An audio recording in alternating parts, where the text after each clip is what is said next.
Hello, everybody, and welcome once again to another excursion into AP World History Modern. We are going to finish 4.4 notes here today, and we're looking at the bottom point here of our historical developments, where it says newly developed colonial economies in the Americas largely depended on agriculture and utilized existing labor systems, including the Inca Mita, and introduced new labor systems, including chattel slavery, indentured servitude, as well as the encomienda and hacienda systems. So our task is to define all of these different types of labor systems. So once you're done completing the notes for this particular section, you'll have defined each of those, the mita, as well as with the definition for chattel slavery, indentured servitude, encomienda, and hacienda. And each of them we will kind of come back to and look specifically where we will see them. Some of them you can recognize are probably going to be in Spanish America because of just your knowledge of Spanish from taking it in class. So without further ado, let's jump in to this section. All right, so here are some of these labor systems as they exist in the Americas. Chattel slavery is largely going to be found in all areas of the New World colonies, from the North American colonies of Britain through Mexico, as well as Brazil and Peru in South America. Indentured servitude, right? That's something that you've learned about in U.S. history in your middle school and even elementary school days. And then in the Spanish system, mita, encomiendas, and hacienda. All right, so again, we're going to define all of these, what they mean, and then we'll make connections to later sections as we move into them. All right, so here's the first thing that we need to understand is that cash crops, as we already know, is going to be a major element of life in the New World. They want to create opportunities, right, to better the mother country, right, to bring in raw materials and products that can be sold in European markets and is going to bring wealth back to Spain or to Portugal or to England or whatever it is. And so plantation agriculture is going to be the way this is done. And of course, we know, or we should know, what plantation agriculture means, right? These large land holdings where you are going to grow one or two specific crops. You'll have a large agricultural labor force that's usually going to be forced labor, coerced labor. This could either be state-run or privately run. And so this says the most common form of slavery in the Americas is what's called chattel slavery. And this is where the enslaved person is treated as property that could be bought, sold, and inherited. So the big thing to understand about this type of slavery is going to be different than traditional forms of slavery that existed previous to this time. All right, and so we've already talked about this. Where do we see plantations? Right, we know we see the sugar plantations that the Portuguese set up, as well as the Spanish set up in the Caribbean colonies. Right, it's sugar cultivation and refining is a very labor-intensive process, and so you need large numbers of people to work in these environments. It's also extremely difficult. We've already kind of talked about as well that there was a high mortality rate among the individuals that are working in the system, right? We already said the native populations are being decimated by disease, and so you have to look elsewhere to provide the labor to do this. That's where slaves from Africa are going to come in, right? So as it says, Spanish Cuba began importing slaves again after they wiped out the natives of the island, the Taínos Indians. So again, it's a necessity, right? If you're going to grow cash crops, sugar specifically, you're going to need to bring in labor to do so. And so just as the Portuguese had done in Brazil, the Ingenios, remember we called them right? The Cubans or Spanish are going to bring them into Cuba as well. And then, as we know, the British colonies are also going to use African slave labor, first in the cultivation of tobacco in the Virginia colonies, but we will see slavery throughout the North American colonies, not just in the South where the cash crops are the heaviest, but even in the northern colonies as well, until it is outlawed in the mid-18th century in some of those places in the northern parts of North America, New England, mid-Atlantic states, place like that. All right, indentured servitude. All right, indentured servitude is a type of forced labor that is limited in scope.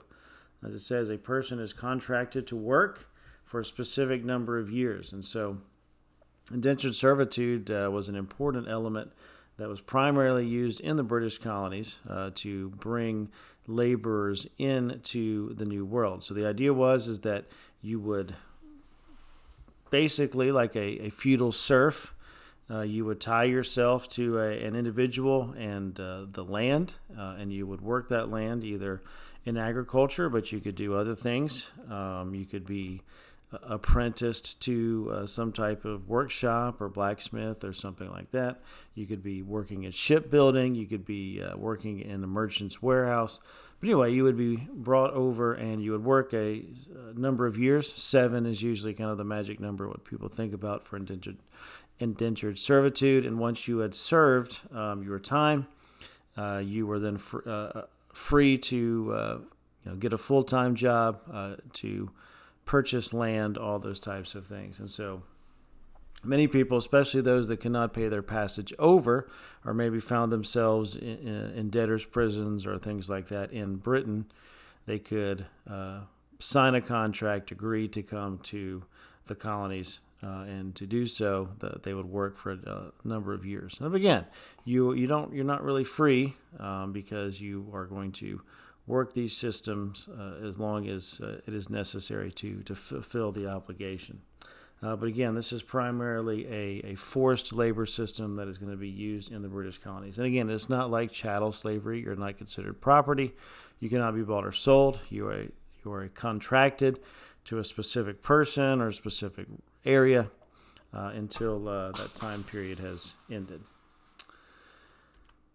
And then an already existing system that was in the New World that the Spanish adopted to their benefit was called the Mitas system. All right, so the Mitas system was used by the Inca. The Inca, remember, are in a mountainous region of South America up in the Andes. And so the maintenance of their empire was extremely expensive. They had to maintain roads. They had, which oftentimes were mountain tracks, which were difficult. They would get covered by snow or rock slides and things like that. And so certain segments of Incan society were usually the lower elements, like serfs in Europe, were bound to service to the state for a specific number of days per year. And so you would have to give up whatever you were doing, agriculture or artisan work or whatever, and you would be working for the state. And so what the Spanish did as they conquered the Incan Empire is they kept this system in place, and they used the Mita system to recruit workers that would be put into work. Now, specifically, you see this picture. This is Potosi, which was the massive silver mines that the slip of the tongue there. Remember, they called sugar white gold, but this was silver, which was literally the lifeblood in many ways, as we'll find out later, of the Spanish Empire. But in the mid-1500s, a huge vein of silver was found at Potosi, and it became hugely successful. At one point, by the end of the 1500s, over 60% of all silver that existed in the world had been mined out of this one place. But again, in order to have labor to work in the mines, the Spanish had to recruit workers, and they initially used this system, which had already been in place in the Inca Empire, to bring in laborers. Now, of course, what happens? Many of the natives begin to die due to disease and exposure to European diseases, and they would have to, again, find other forms of servitude, perhaps even African slaves to work in these mines. So those are three such systems: indentured servitude, chattel slavery, and then the Mitas system. Two more to talk about: the encomienda, as well as the hacienda systems in the Spanish colonies. They're similar in that they are Spanish, but the way they operate are a little bit different. So at the end, we need to make sure that we understand the differences between the two. All right, so the encomienda system actually began in Europe, but was adapted to life in the Spanish-American colonies by the man that you see in the image on the right, Nicolas de Ovando, who was the governor of Hispaniola. Hispaniola, remember, is the island that is currently half Dominican Republic and half Haiti. And that was an island that Columbus had served as governor for prior to Ovando. But Ovando, needing labor to work on the newly created sugar plantations and other cash crops being grown, and Hispaniola took this European device, the encomienda, and adapted it to life in the New World. So basically, what the encomienda system is, it's like, in many ways, feudalism, in that the natives are tied to the land. Now, the idea of encomienda is that, you're actually going to provide shelter, you're going to provide education, you're going to provide religion to these populations. Notice it says this is non-Christians to do this. But the idea is that these are people that you're trying to protect. Now, to give them all these things, food, protection, religion, right, they have to provide something for you, and that's going to be service. They're going to be working in this case in whatever form they need. And so basically what encomienda is going to be slavery in all but name, right? The conditions in which the natives will be working in and living in are not going to be up to the standard that Europeans would be expecting. And so really, and with the granting of encomienda in these islands, what the Spanish are allowing the conquistadors and the early settlers in the Spanish America to do is to take the natives, the Amerindians, whatever you wish to call them, and force them into labor, right? Making them be servants and almost slaves to the Spanish. Okay, as it says, it more closely resembles slavery. Whereas in Spain, when it had been used in the Middle Ages, it had been closer to the feudal system. But again, right, the idea is, hey, we're going to give you food, shelter, education, Christian religion, right?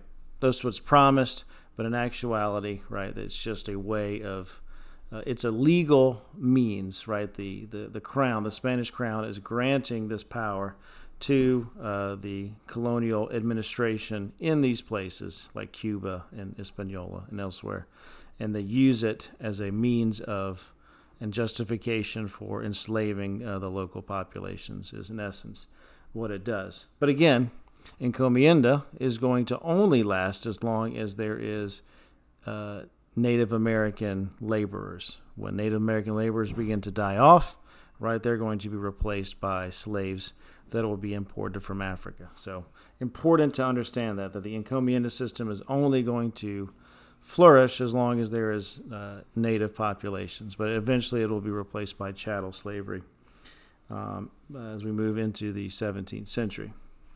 And then finally, the Spanish also will use a system which they call hacienda. When you think of hacienda, you want to think plantation system. It's kind of a Spanish word that describes that. And so like a plantation, hacienda is an estate that rather than being controlled by a representative of the crown, right, it is given to a private person. So a person will own the land, and then is given permission to use whatever labor they deem necessary.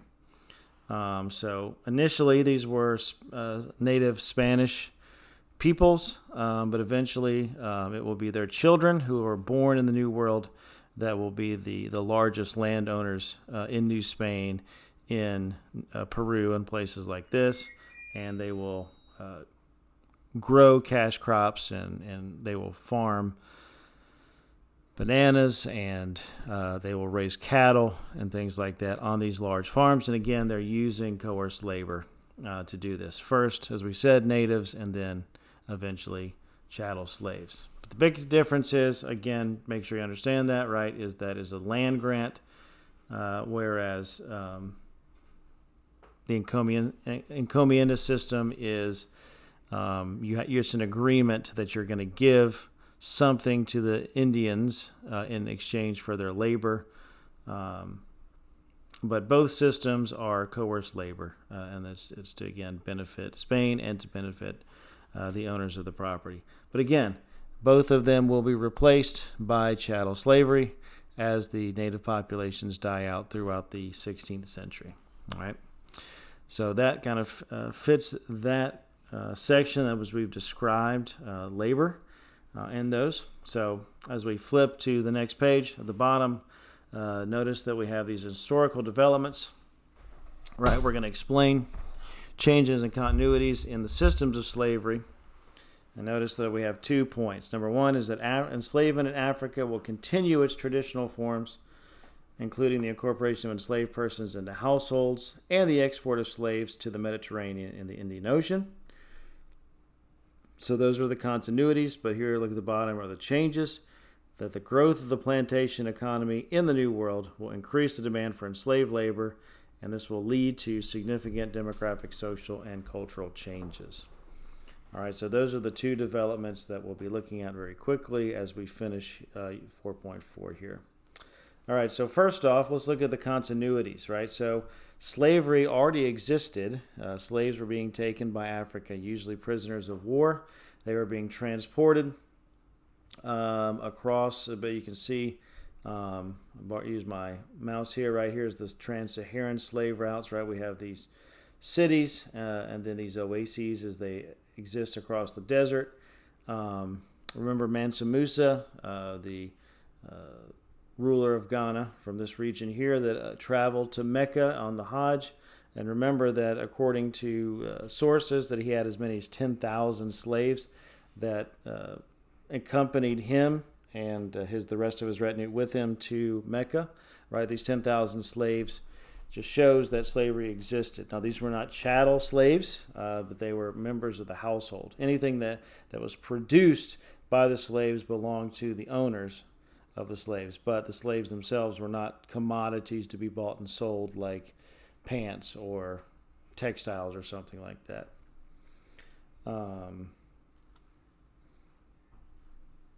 So as it says, these were often people caught during conflicts, right? And they are the products of the slaves or property of the slave holders, but the slaves themselves were part of the kinship group. So you basically became like an extended member of the family. So families became in servitude to others, but they were not considered property, as it were. All right. And again, it's important to understand that even after the exportation of slaves begins out of Africa in the 1500s, that this type of slavery will continue elsewhere, right? We'll still have African slaves being taken out of the Swahili ports to the Indian Ocean, and we still are going to have slaves that are being taken into the Mediterranean world, into North Africa, even after the transatlantic slave trade had begun. So that's a continuity. This type of slavery and the trade of African slaves is not going to be exclusively for chattel slavery in North America. It is also traditional slave cultures that already existed. They will continue, at least for centuries after the period that we're talking about. So let's talk about some of these changes. All right. So remember, we're talking primarily about chattel slavery, right? This is the triangular trade that we've already talked about. You can see just a reminder, right? Africans are going to be purchased by Europeans in exchange for goods, gunpowder, textiles, and other implements like that, brought to the New World where they will be working on plantations, right? These large agricultural outfits producing raw materials and cash crops like sugar, like bananas, like rice, like indigo, like cotton later on, depending upon where you're talking about, either the Caribbean or in North America, like tobacco, and then they will be brought back into Europe. That's the triangular trade, as we talked about. All right.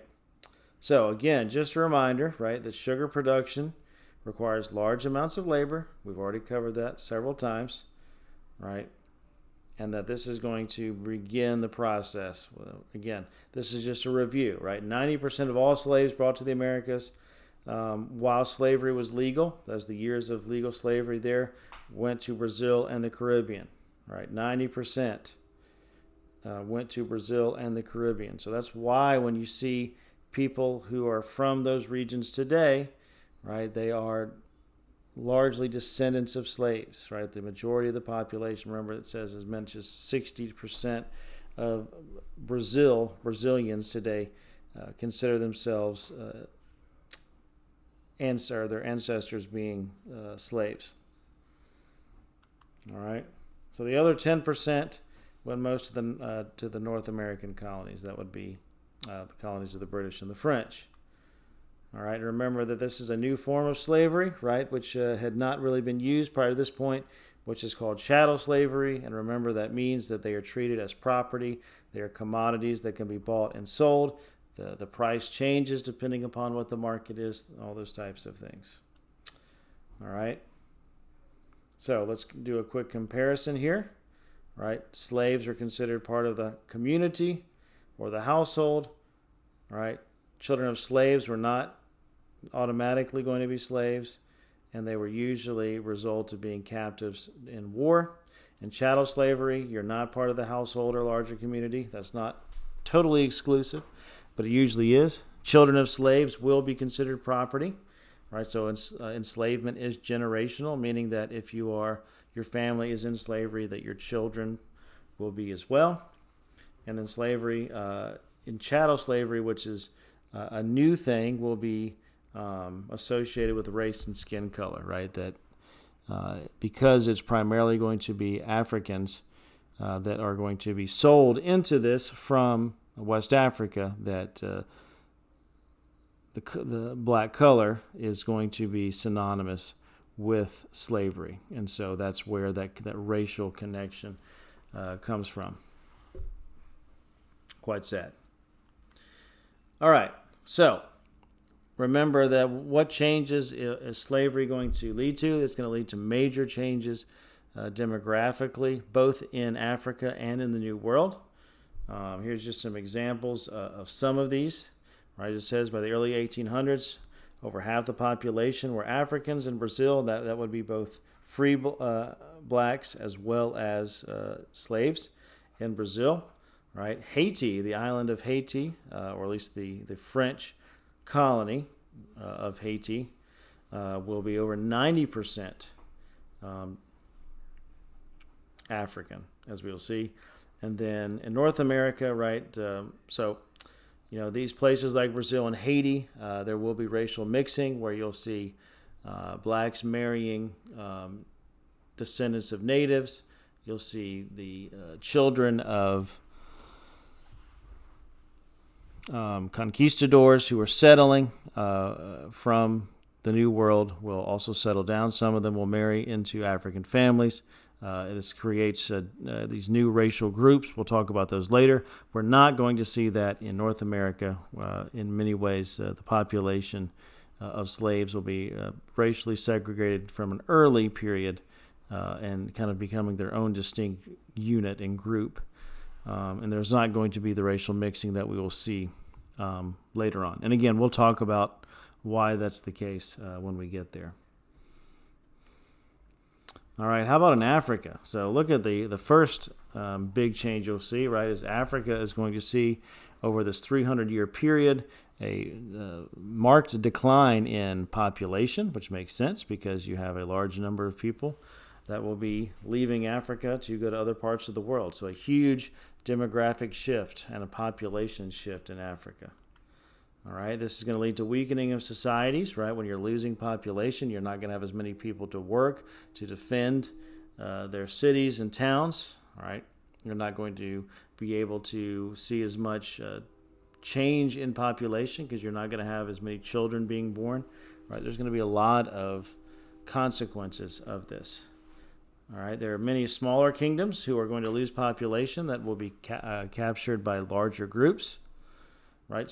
The states that are involved in the slave trade, they will see some short-term benefits because they're bringing in wealth, particularly gunpowder, which is going to give them a technological advantage over their neighbors. But ultimately, right, the weakening of Africa will leave it vulnerable in the later 19th century to a further conquest from Europeans, something we'll talk about after Christmas. All right, and so overall we'll see a decline in West and Central Africa caused by this loss of population. I'm going kind of quickly to finish this video. Remember, at any point you can go back, rewatch the video, pause it to make sure you're getting your notes, so on and so forth. But I want to keep moving forward here before to finish this video up. We're actually gonna. This is you can see there's this primary source document and questions that you have there. If you have a few moments once this video is over, complete it. We can talk about the answers a little later. But I want you to look at this. This is our key review topics for 4.4. All right. So we talked about the establishment of the trading post empire of Portugal. The Dutch are also going to kind of follow this similar line in Africa and Asia. Right? We talked about the periods of isolation that Tokugawa Japan and Ming China will inaugurate as a way of trying to limit the effect of European arrival. Japan especially will be isolated for some 200 years due to these policies. Right? The rivalries between the French and British, Spanish and Portuguese, etc., will lead to conflict both in the New World and the Old World. Right?